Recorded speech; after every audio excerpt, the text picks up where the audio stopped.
welcome, welcome to the Krypton Report podcast. I am your host Tyler, and with me is a special guest tonight. This man is no, what's the word we're thinking of? No stranger to Superman and super fandom. Uh, it's my honor to have tonight and speak to one of those people that you kind of like talk in the same circles, and you haven't quite. You've talked a little bit, but never like this. But welcome, Superman homepage, Mr. Steve. I'll let you pronounce the last name because I don't want to butcher it. It's Steve Younis. I thought so. My wife has a unique name, and I always like let people say it, then repeat it back how they say it instead of just kind of guessing. Hey, Tyler, thanks for having me on. It's a real pleasure. I really appreciate chatting with you tonight or today, depending on what time it is, wherever you are. I always love like talking with, it's funny. Uh, I have multiple, friends that I've met through podcasting who are Australian. And it's always funny because I'm like, man, it's like the one place is the most difficult just because of the time. It's like either one of us is really tired or one of us is, well, really tired from being awake or just waking up. So, Yeah, it's either too early or too late. but Steve wanted to come on today and talk. He has got some cool news to share about a little thing that he did. But before we get that started, Steve, just a couple quick questions. Yeah. And there's really no wrong answer. Who do you think is your favorite Superman? This is always an interesting question because for many people, it will be one of the live action actors like Christopher Reeve or Henry Cavill or even now David Corenswet or Brandon Routh or many of the others. But for me, it's actually a voice actor in Bud Collyer who did the Mm, 1940s radio series and then obviously went on to do the Fleischer cartoons and then the 1966 The New Adventures of Superman animated series. He just for me just he set the tone for every actor who came after him who didn't know how to portray or wouldn't know how to portray the two, different dynamics of Clark Kent versus Superman. Bud Collyer set that tone of having, the lower register for Superman and the higher pitched voice for Clark Kent and differentiated between the two. And that kind of set the tone for everybody else. which I think is vastly under, like, I think, Underappreciated. yeah, I mean, it's just Bud, the radio show in general, and of what their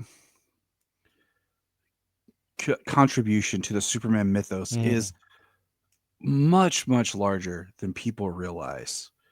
100%. I mean, you think about Jimmy Olsen, Perry White, they were all created for the radio series and now are Kryptonite, part Flight. Kryptonite. Yeah, all that kind of stuff it originated in the on the radio series. And I mean things like Up and Away. We just it's Superman, but it was created for the radio series because of the fact that they needed to let people know that he was taking off because it was a non-visual material medium. It's it's awesome. I love that answer. And that's why I like asking the question Mm. is because you don't know. You just assume, oh, this is what it's going to be. Um, but you don't know how people are going to answer. You don't know what they're going to say. Um, do you And remember? when sorry, just quickly, No. when you think about the vast amount of material that is available from that radio series, for the whole of the 1940s, and sometimes it was daily, you're talking about a vast volume of Superman material where so much of what we know from other mediums came from because they would, even for the TV series, they would adapt some of the storylines that were created on the radio series and then make them into the TV episodes. It's true, and I wish it's interesting. Like I've been reading a lot of the '90s comics, the Triangle Era, and it's like how much of that really feels like these comics could be like a TV series or something, like a Mm. cartoon, like back to like the anime cartoon. And the same with the radio is like, yeah, you have to tweak some of the stuff just because of the time, but the stories were pretty solid. Yeah. Do you remember the first piece of Superman like media that introduced you to the character? Yeah, well, it's kind of I think it's an interesting one because it was about the same time. So when I was about 9 or 10, my uncle took a bunch of us nieces and nephews to see Superman 2 at the cinema in the theaters. Mhm. And then, and at the same time, I would, I'm showing my age here, but I would wake up on Saturday mornings to watch cartoons because cartoons weren't available 24/7 like they are today. It was usually Saturday mornings you would wake up on TV to watch cartoons. And that was when, like, the Super Friends or the New Adventures of Superman reruns. I wasn't born in the 50s, so it was or 60s. So I should say, sorry. They were the things my introduction into the world of superheroes and specifically Superman that resonated with me. That's really cool. You know, we all have different entry points, and some of us, have similar entrance points. But I think it is worth mentioning how there are varying points of entrance. Now, you operate this website that maybe some people have heard of. What's that website called? Something Superman like along this, homepage? yeah, something Nah. like that. And I have been following that page for, jeez, I don't know how long.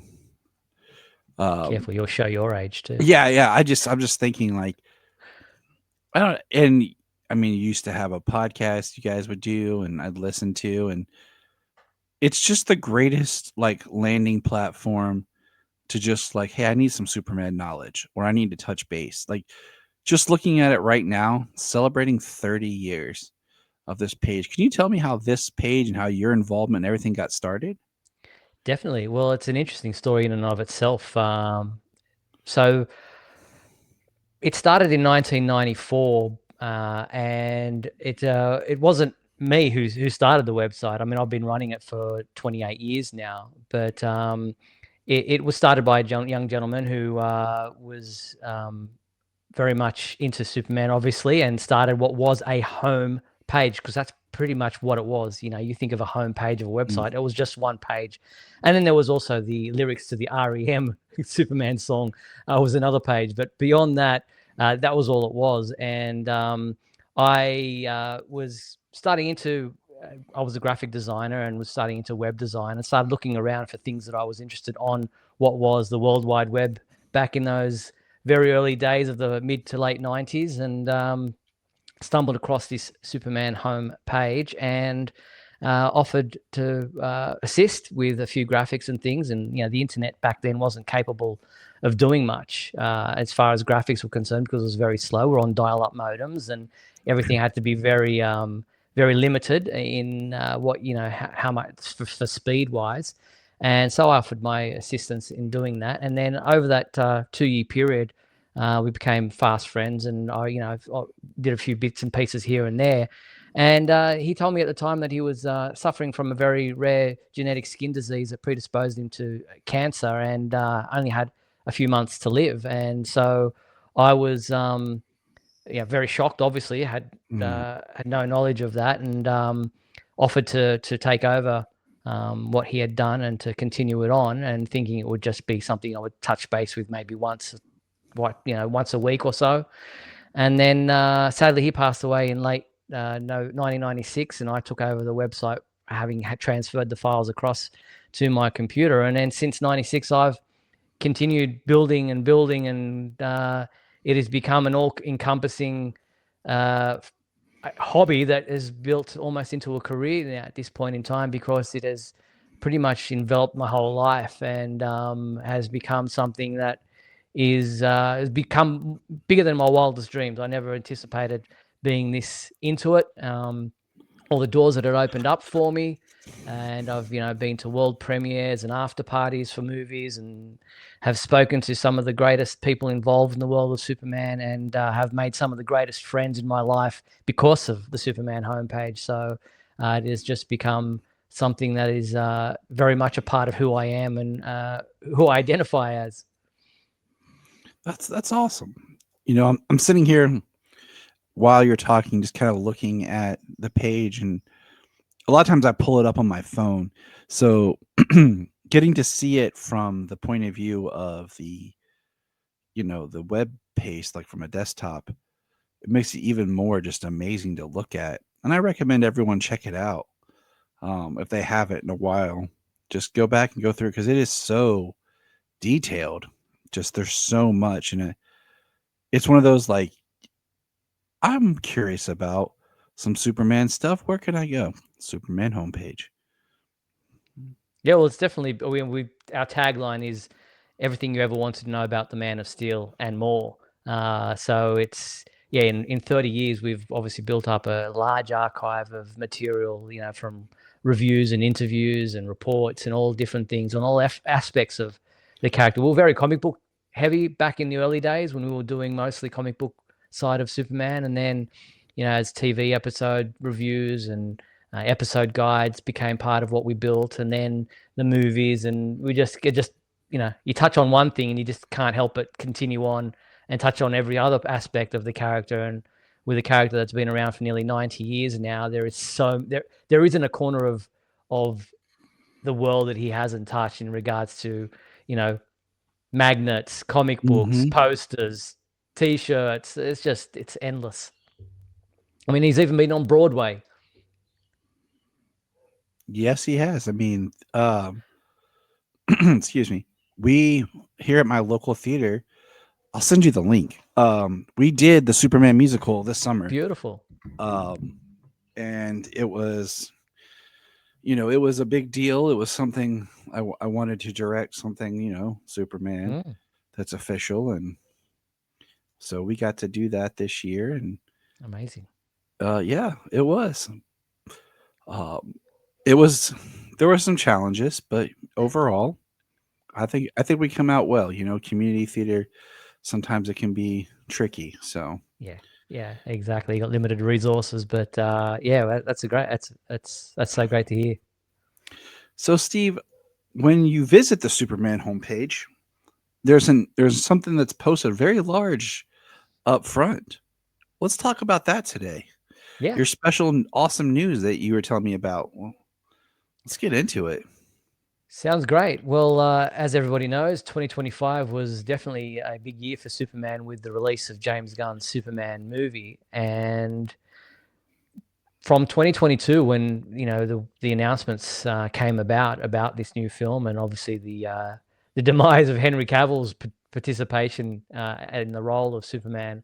um, we've been following step by step everything that was happening with this movie, all the announcements, all the casting choices, all the production notes, all the merchandise and marketing, and all that material was part of what I had posted on the Superman homepage website. And I was like, there's a book here.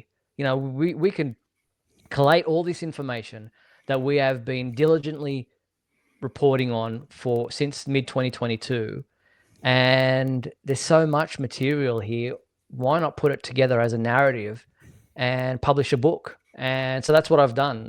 It's called Beyond the Cape: The Journey to James Gunn's Superman movie, and it pretty much just chronicles everything that happened along the way. From, as I said, the chaos of 2022 when nobody knew what was going on. Black Adam had come out. Henry Cavill had announced himself as returning to the role of Superman, and then the rug got pulled out from underneath him, and then James Gunn, you know, obviously announced that he was making a new Superman movie without Henry Cavill and was moving on to cast other actors, and then through all the different steps, and it was just. I've been running the Superman homepage for 28 years, and it's been online for 30, as we've said. But this is the busiest I've ever been reporting on anything Superman related. You know, through the dark days of the 90s when we had Superman Lives, Superman Flybys, all those different Mhm. movies that never got off the ground, through Superman Returns, and then Man of Steel, Batman v Superman. Nothing has kept me as busy as reporting on James Gunn's Superman movie, because there was just so much that came out about and around this film. Yeah. I mean, I so my daughter and I just got back this weekend from Cincinnati Comic Expo, and it was very Superman themed. I Um, envy you. there were two actors. No, I'm sorry, three actors that were there. Two physical actors, one voice actor, who were not Superman related. Hmm. Wow. And I got to talk with Gerard Christopher, And one of the things that he stated was there was no internet back when Superboy was out, and being on syndication the way it was, there just wasn't, the word of mouth. And now there is, for these other shows. And I'm like, the worst part to all of it is that Superboy's not anywhere, you know, um, for people to stream, to watch, to get. And with James Gunn Superman, his social media, I mean, hype bigger than ever. So it makes the sharing of information so much more massive. And I'm sure you're going to have a busy time as we roll into Supergirl as well. Yeah, I mean, and then you got Man of Tomorrow after that, and so it's just it never ends. It truly is a never-ending battle when it comes to Superman, and it's just surprising. People say when people know that I run a Superman fan site, they say, "Oh, like, what do you do? How do you fill in your time? How what are you reporting on?" I'm going, "Are you serious? Like, it it never ends. Once you get into it, there is just non-stop. It's daily. It's sometimes Mm-hmm. 24/7. It just becomes all encompassing, and people just don't realize how vast the Superman network of material is, and the fandom out there. And as you said, with social media today and the internet, it's just ripe for so much interaction. We had like I had it mapped out before, but just we'll just take the past 10 years. We'll just say since Man of Steel came out. Mm. We'll use Man of Steel as our starting point. If you look at, we had Man of Steel, which rolled into BVS. That's also right when they were really ramping up those direct to video movies. So we had that. Then you had, if we're just looking at the super side, then you have Supergirl show, which leads into then Superman appearing on Supergirl. And then you end up with Superman and Lois. And then, we James Gunn Superman. And those are just, the Superman projects. Not to mention you had The Flash, which featured Supergirl. And then you have now the new Supergirl film. And don't forget, we've got My Adventures with Superman, the animated series, in We there as well. that came out. And then um like I said, they were plugging those movies. So you had influx of Justice League and or Superman movies. So there was always something new that was coming out, and it was very, very busy. Very busy. And then don't forget, we've got the comic book side of things, which are on a weekly basis. You got the books, And and multiple books. and then you have where it all started that continues is the comics. And are you up on your reading? Do you still read concurrent, or how do you read?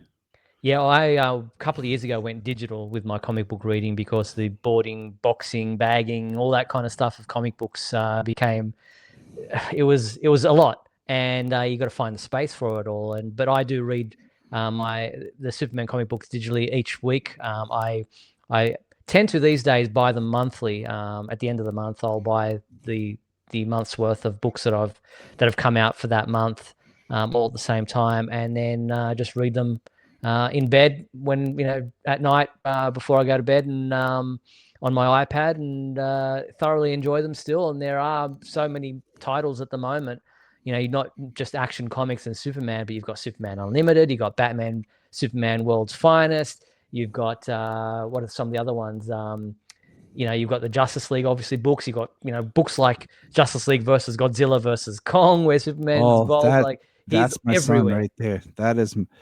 He is so excited, and we were going to read it as it came out, and he was like, "No, I'm just Mm. wait till it's done.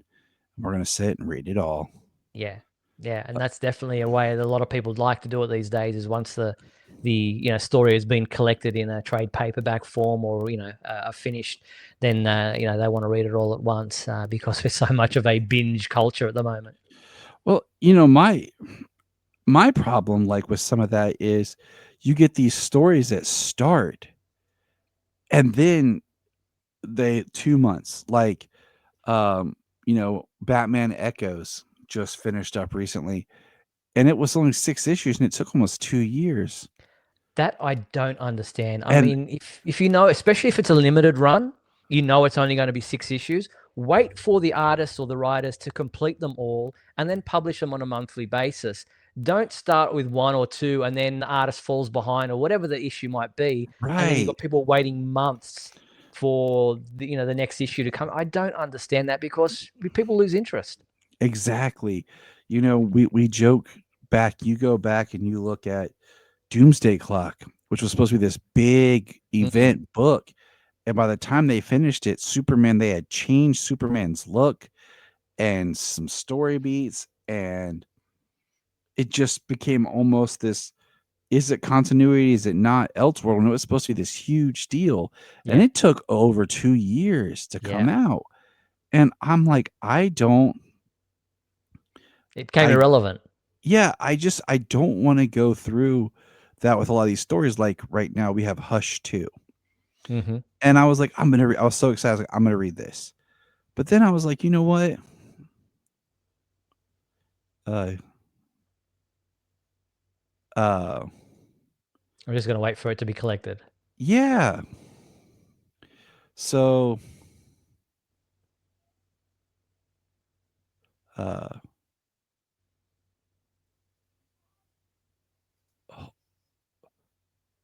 hold on. Superman, is a character, been a big part of my life, big part of your life. And I think it means a lot to us as fans just because, there are so many things in life that's um, superficial. And yeah, it's just a character, but there's a core value to the character that I think is what resonates. Um, like, I was saying, like, my daughter and I, we got our picture taken with Tyler Hoechlin, however you pronounce it. Heckling. Yeah. And I told him, I said, you're my favorite version of the character, and I think that's going to stay for a long period of time because of his version as being a father. You Hmm. know, in the comics, the when John Kent was born in the comics was 2015. That's the same year my son was born, and Nice. so it's like Superman became in the comics, the father, and then Tyler's, and that goes back to like that resonance of that core that we all like to believe in the character. And I Hmm. think that's why a lot of the themes of James Gunn's Superman resonated with people. Just being good and kindness in a world where we've become shallow or self-centered and definitely harder people. Um, what what are your just quick thoughts on James Gunn's Superman the film? Like, were you happy with it? Is there things you wish had been a little different? What are I your was just I I was definitely happy with it. It surprised me in a lot of ways.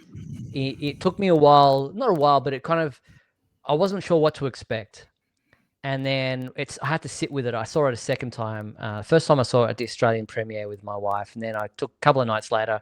I took my mother to see it, and she loved it. And I had to sit with it for a while because I wasn't no, I didn't know what to expect. But to me, it felt very much like sitting and watching a Superman cartoon from my childhood or a Superman comic book come to life. And on the back of what we saw with Zack Snyder's version of the character, that was quite jarring because it was a complete 360 from um, that version of the character. This was not a cynical world. This was a very positive version of the character.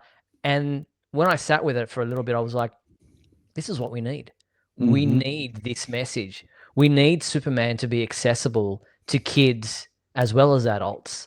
And I think that's what a lot of people found who are not fans of James Gunn's Superman film found difficult was that this wasn't an adult film in many ways. There were things, obviously, as an adult, you can enjoy it, but this was also something that kids could go and see, where Man of Steel definitely was not a film that you would go take your 8-year-old son or mm-hmm. daughter to see because crypto, all these kinds of things. I had somebody come up to me and say, I'm not sure about this new Superman movie. It was too fun. It's like that was a criticism. It's like, how can something being too fun be a bad thing? I mean, isn't that why Right. we go to the movies? Isn't that what we want? We want escapism. We go to the movies and watch these things as an escape to get away from the dark reality of life and the cynicism of this world. We want something to uplift us and make us feel good, which was why the Christopher Reeve films did so well and still resonate to this day, is that you came out of that film feeling uplifted. And same with James Gunn's Superman movie. You came away from the film feeling better about things. And don't get me wrong, I love Henry Cavill's Superman. I love Man of Steel, and I think it's definitely a different take on the character. But you don't come out of those films feeling uplifted like you did with the Christopher Reeve first film and even the second film, or as you did with David Corenswet's version of the character. I just think that's what's been missing with the character, and I don't understand why so many people find this new Superman film so confronting for them. I don't understand Hmm. why they get so worked up about Superman being something that is uplifting. Isn't that what we want from the character? I don't. I agree with you 100%. It's like, why are we upset?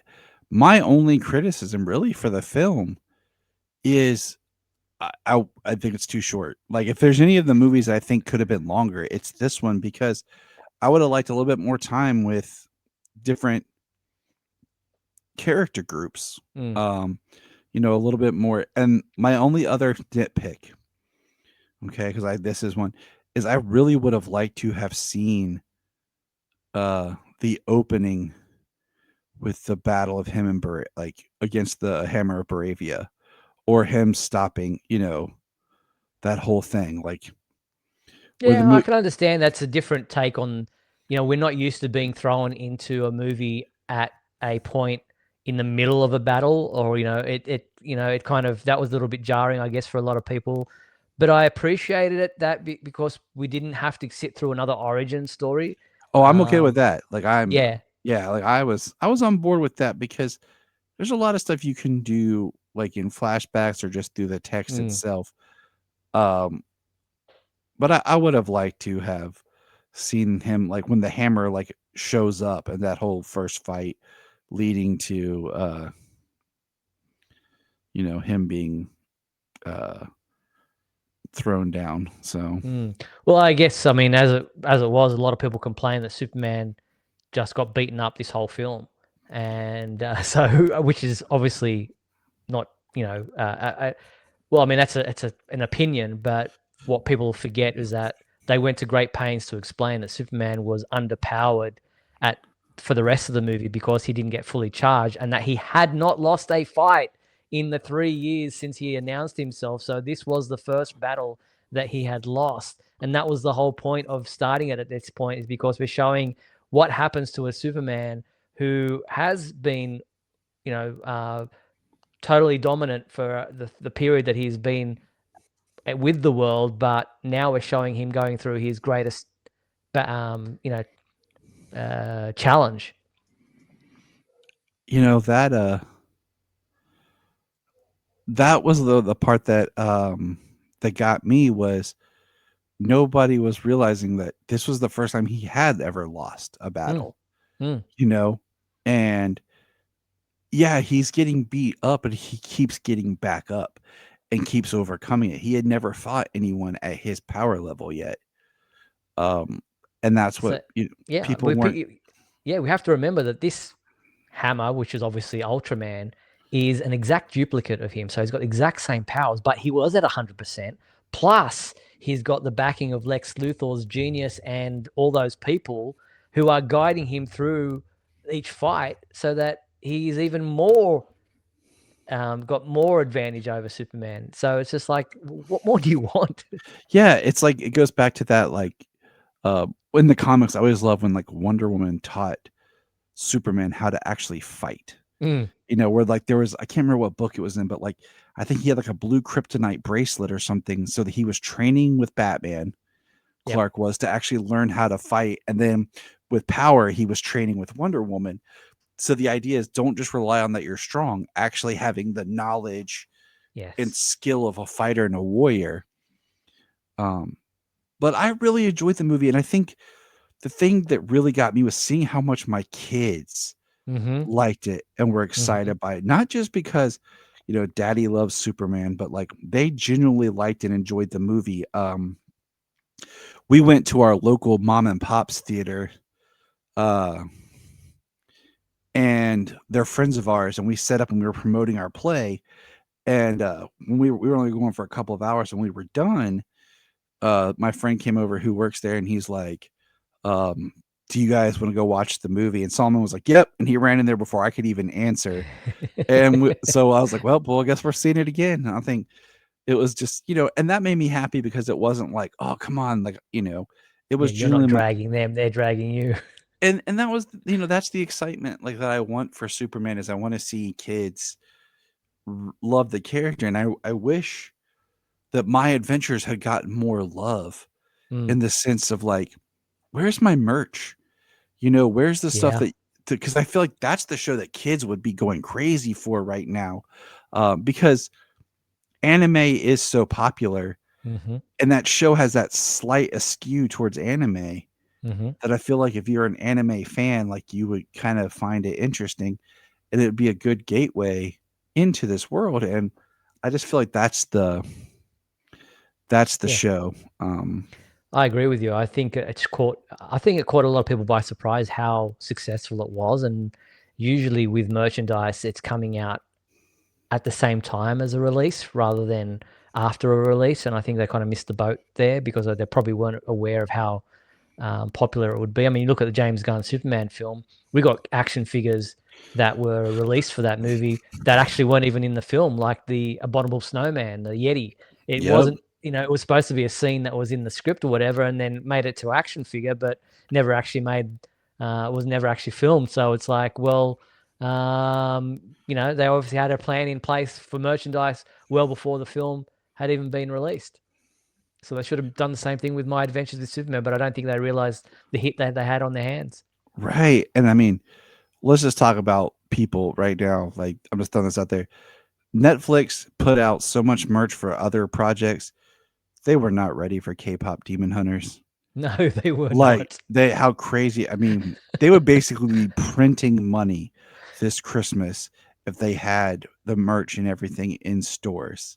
And now they're rushing behind it, trying to get stuff out early next year when will it do well? Will it won't? They need to figure something out because Think of how big that thing would have been if they had a different title too, because I saw that and thought, what the who what is this? And then it's number one, number one, number one. It's like, oh, I gotta watch it, see what it's all about. And it's like, okay, I did not expect that at all. right. We had a friend of ours come over and babysit the kids, and she's like, "I'm gonna have them watch this movie," and I'm like, "Okay, I trust you, whatever." And then Selah, my daughter, was like, "Dad, you have to watch this." And I'm like, "Okay, that's cool." So I watched it with her, and then my wife came home and like, "We're gonna have to watch this with your mom," and like, so it's just fun, but it's just like they you sometimes they don't see the like you said the hit that they have. Yeah, Um, exactly. um, but what else is going on, Steve? Anything else you want to plug today while you're with us here? Well, yeah, I mean, obviously, Beyond the Cape is the book that's out at the moment, but I'm actually working on another book at the moment that I mean, this Beyond the Cape was self-published. It was through Amazon, but I'm looking at doing another book on Superman that is going to be a bigger book, but hopefully at this stage I'm pushing it to some of the actual traditional publishing companies. That's going to look at Superman.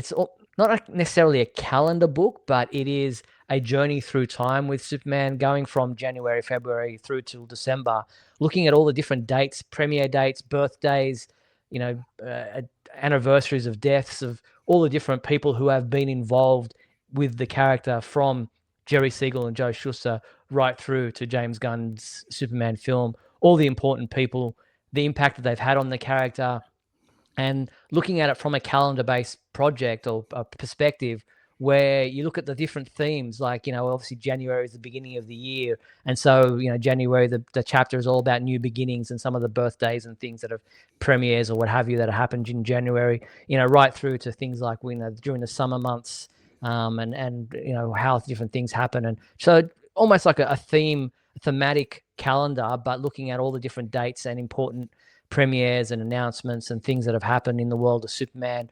Even looking at some of the traditional birthdays, like Superman being born on February 20, or celebrating his birthday Hmm. on February 29th. So in the February chapter, we talk all about that. And so, yeah, I mean, this is something that I've been working on for quite a while. I've been collating these dates for years. And again, it was like, well, here's this information that I've had and I've been collating. There's a book there as well. And so I'm working on that. And then there's another one I'm coming up with in the back of my mind, because once I start on something, the ideas just keep popping into my head. And so when I got onto the idea of writing a book about James Gunn Superman movie, I started thinking about all the material that I've got on the website that would be rife for other book ideas. And so there's another one that I'm thinking about doing down the track in regards to super songs. So there are over 600 popular songs that have either used Superman or Clark Kent in the lyrics or in the title. And so I've collated them on the website. So there's definitely a book in there about Hmm. how Superman has impacted popular music from the 1940s right through today, and all the different genres of musical styles that he has been a part of, from REM's song, as I mentioned earlier, right through to Five for Fighting's very popular song. And then you've got Kryptonite, Three Doors Down. You've got so many different songs that are about Superman or have mentioned Superman. And so I've got that one in the back of my mind, working on hopefully maybe to a 2026 release. You know what's interesting? Um, did you know that Five for Fighting song was in Smallville? And in the background when it plays is the first time Kryptonite is said on Smallville before they even name it on Smallville. There you go. I caught that and I was like, wait a minute. Like, but that, yeah, hey, that book sounds awesome because that's one of those books, like, when you publish it, we're definitely going to use it as a guide here on the podcast, because that would be just something like, hey, it's a new month. What are some high points of this month that, um, Yeah. are Superman for this month? And it's like, boom, boom, boom. Okay, well, for more, check out, the book, Yeah. because Well, I've actually got an actor who has been in 3 different Superman movies, who is agreed to write a foreword for the book. So he's should be said he was working on it this past weekend. So I'm hoping he's got something ready for me, because I've left it with him for about a month now to write that foreword for me. So we'll wait and see how that pans out. oh, that's awesome. Well, thank you, Steve, for being here. We appreciate it. Everyone, check out Steve's book. There'll be details in the links below. Uh, you know, keep on keeping on with all the great and wonderful Superman stuff. Steve, we appreciate it, and we look forward to talking to you in the future. Thanks, Tyler. I really appreciate you having me on your show. Keep up the great work with Krypton Report. The podcast is awesome. I do listen, so well done. Yeah, just more power to you. And thank you so much once again for having me on. And yeah, make sure you do check out supermanhomepage.com.